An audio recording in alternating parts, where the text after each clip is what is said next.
नमस्कार, मैं हूं आपके साथ इश्तियाक अहमद और आप देख रहे आर्य न्यूज। स्वागत है आपका मारो राजस्थान में। रुक करेंगे राजस्थान की तमाम खबरों की तरफ। केंद्रीय वित्त मंत्री निर्मला सीतारमण की ओर से संसद में पेश किए बजट को राजस्थान के मुख्यमंत्री अशोक गहलोत ने महंगाई बढ़ाने वाला बताया है और सीएम गहलोत ने ट्वीट कर बजट पर प्रतिक्रिया देते हुए कहा कि ये उद्योगपतियों की जेब भरने वाला और आम आदमी किसान मजदूर की जेब खाली करने वाला बजट साबित होगा। और उन्होंने कहा कि पिछले 7 साल में केंद्र सरकार का राजकोषीय घाटा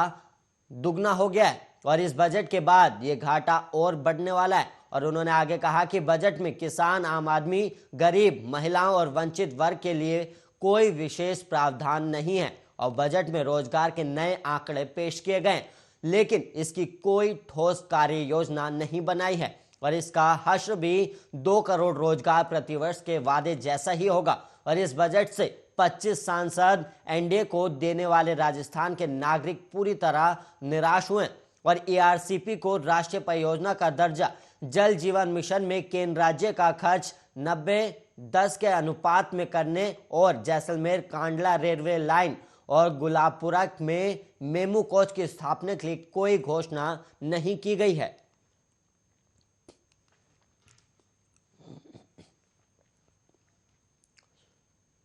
और वहीं वित्त मंत्री निर्मला सीतारमण के द्वारा बजट पेश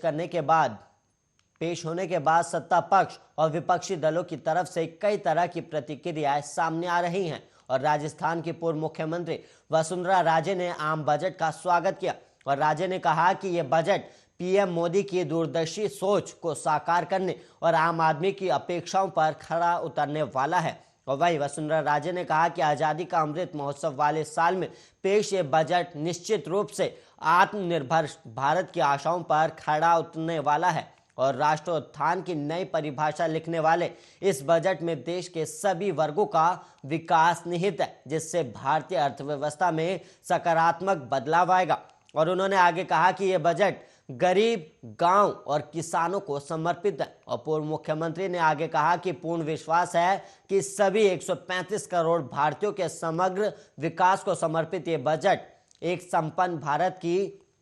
आधारशिला रखकर कोरोना के कारण आए विपदाओं से निपटने में सहायक सिद्ध होगा। और उन्होंने ये भी कहा कि ये बजट आत्मनिर्भर भारत को समर्पित है, जो देश की अर्थव्यवस्था को मजबूती प्रदान करने वाला है।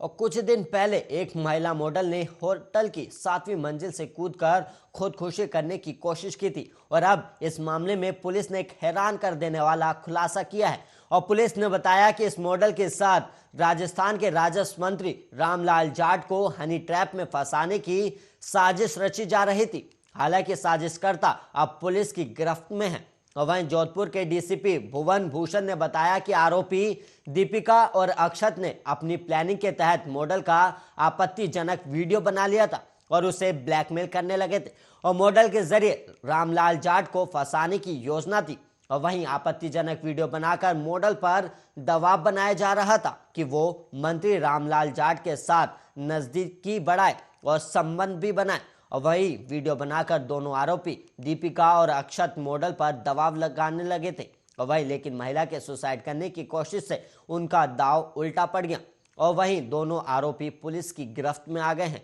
और परेशान होकर इसके बाद मॉडल ने सुसाइड करने का फैसला कर लिया था।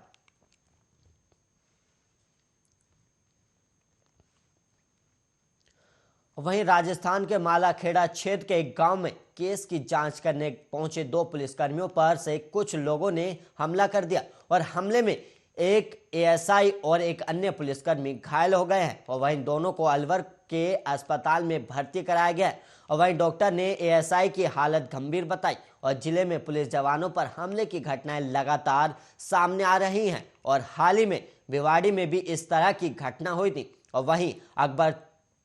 चौकी के सहायक उप निरीक्षक मनोज अपने साथी पुलिसकर्मी के साथ मालाखेड़ा क्षेत्र के गांव में किसी केस की जांच करने के लिए गए थे और वहां मौजूदा युवक से उनकी कहासुनी हुई तो उन्होंने दोनों पुलिसकर्मियों पर हमला कर दिया और जानकारी लगते ही अन्य गांव के लोग मौके पर पहुंचे और पुलिस को सूचना दी गई और इसके तुरंत बाद अलवर के कई थानों की पुलिस घटनास्थल पर पहुंची और दोनों घायल पुलिसकर्मियों को मालाखेड़ा के सरकारी अस्पताल में भर्ती कराया गया और गंभीर हालत होने के कारण उन्हें अलवर के राजीव गांधी सामान्य अस्पताल में रेफर कर दिया गया।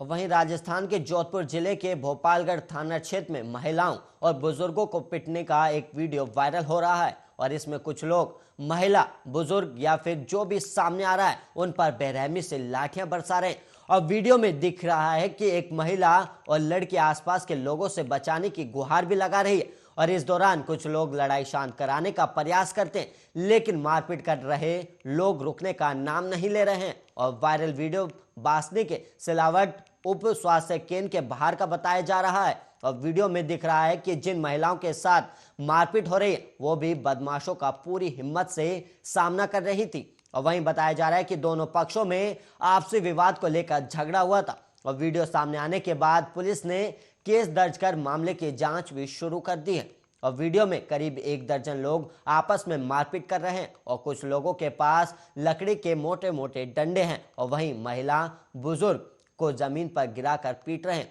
और पुलिस वीडियो के आधार पर आरोपियों की पहचान करने का प्रयास कर रही है।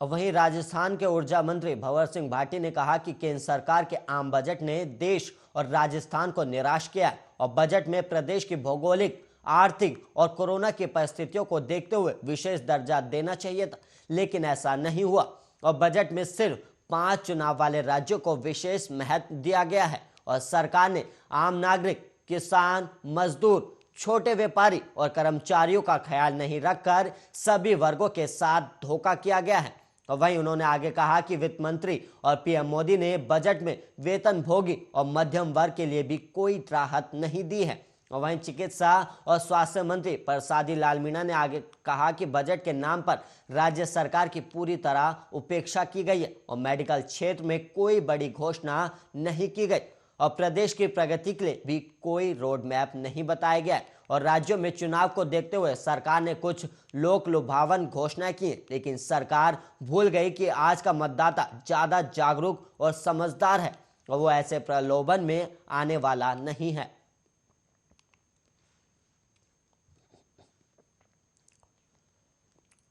वहीं बात की जाए राजस्थान में कोरोना की स्थिति की, तो राजस्थान में कोरोना संक्रमितों की संख्या में पिछले 27 जनवरी से लगातार कमी देखी जा रही है, यानी कोरोना का पीक अब खत्म और डाउनफॉल शुरू हो गया और 26 जनवरी को करीब 13,000 कोरोना के नए केस सामने आए थे और इसके बाद कोरोना के मामले लगातार कम होते गए। और वहीं बात की जाए 27 जनवरी की, तो 27 जनवरी को करीब 8,000 ही मामले सामने आए और यही नहीं, पिछले 2 दिन की बात करें तो सोमवार को जहां राज्य में 6,369 नए मरीज मिले थे और वहीं मंगलवार को इससे भी कम 6,212 नए केस सामने आए हैं। और वहीं राजस्थान में मंगलवार को कुल 57,572 लोगों की टेस्टिंग की गई, जिनमें से 6,212 पॉजिटिव केस मिले हैं और इसके बाद राज्य में संक्रमण दर 10.79% दर्ज हुई है, जो कि पिछले दिनों 30% तक भी पहुंची थी। हालांकि प्रदेश भर में सोमवार को 23 मरीजों की मौत हुई थी, जबकि मंगलवार की बात की जाए तो मंगलवार को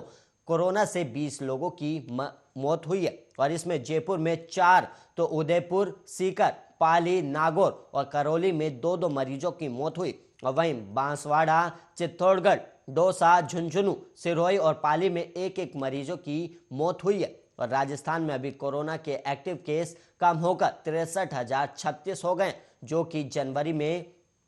95,000 से ज्यादा हो गए थे और राजस्थान के 15 जिलों में नए संक्रमितों की संख्या 10 से कम है और 5 जिलों में 300 से ज्यादा। और मंगलवार को हमेशा की तरह जयपुर में सबसे ज्यादा 1,230, जोधपुर में 634, उदयपुर में 495, अलवर में 410, कोटा में 320, भरतपुर में 248, गंगानगर में 233, भीलवाड़ा में 192, हनुमानगढ़ में 178, अजमेर में 168 और सीकर की बात की जाए तो सीकर जिले में 158 और टोंक में 132, प्रतापगढ़ में 127, राजसमंद में 123, चूरू में 117 और सवाई माधोपुरा में 109 संक्रमित सामने आए हैं।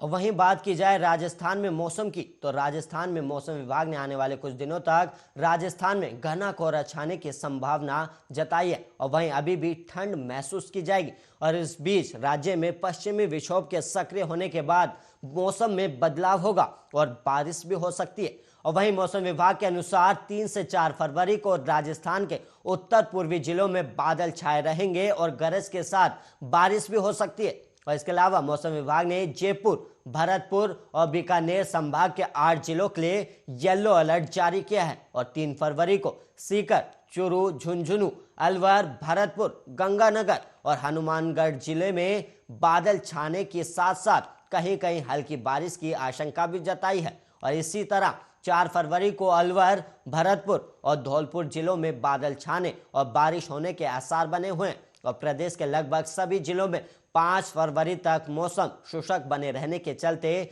तापमान में बढ़ोतरी दर्ज की जाएगी। और वहीं प्रदेश के बड़े शहरों में मौसम कैसा रहेगा? जयपुर में आज अधिकतम तापमान करीब 25 और न्यूनतम तापमान 10 डिग्री सेल्सियस रहने का अनुमान लगाया गया। और वहीं मौसम साफ रहेगा और वहीं वायु गुणवत्ता सूचकांक संतोषजनक श्रेणी में 2788 दर्ज किया गया है।